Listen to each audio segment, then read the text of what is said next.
Yo! 1. Most Christ believers in the U.S. cry for separation of church and state, including a video maker who recently called church state unification idiotic and bad. 2. I sympathize with his concern that such systematic religion might crush individual personalities. 3. Also his concern about the danger of it leading to a one world government or New World Order.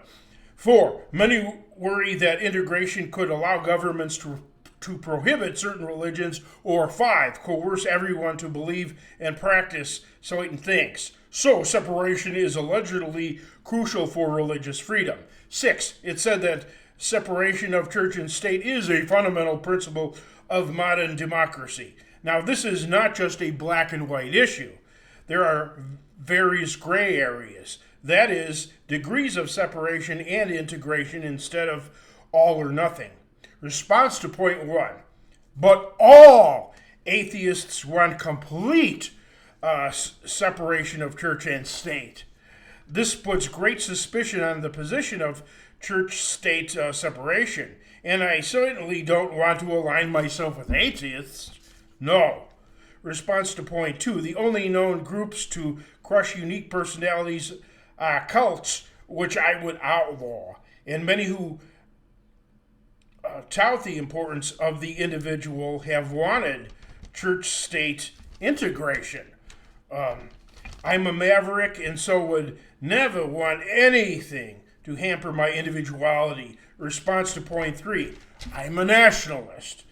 That's someone who always opposes any doings with any other country, let alone some monstrous one world government.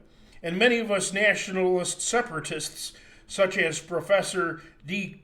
Cages Fabricus, have concluded that integration of church and state is vital for a country's optimal functioning, and that complete separation would be disastrous.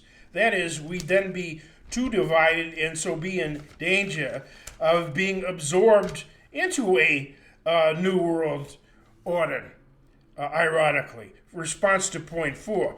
We have too much freedom of religion. Under our current separation of church and state, the level we have now, we have the huge Mormon and Jehovah's Witness cults which fight against mainstream Christianity. We've had the suicide cults of Heaven's Gate and the People's Temple, which led to the Jonestown Massacre. We've had the Branch Davidians, which led to many children being burned alive. We have Scientology, which enslaves people physically and financially. We had the 764 cult. I don't know if they're still running. Most of their top people were arrested. The 764 satanic, and they're manipulating people.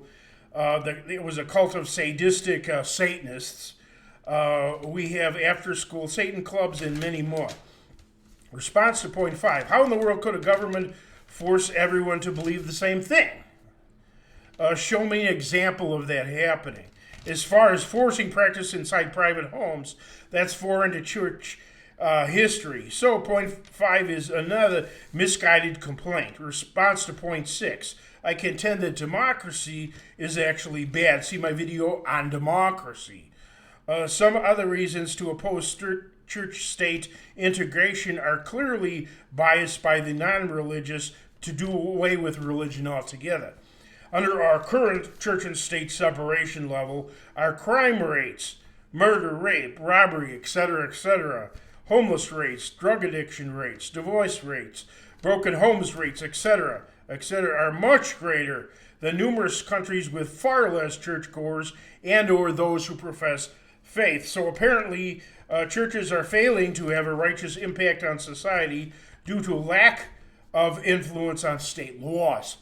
And for Christendom's first 200 plus years, believers were persecuted so severely that Christianity was in danger of being wiped off the face of planet Earth.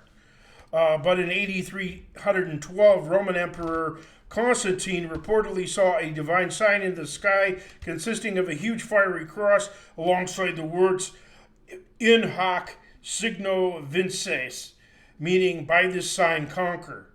That in a dream that night about Christ led him to convert to Christianity. Therefore, he decriminalized Christian practice and protected believers with military might, under which they flourished.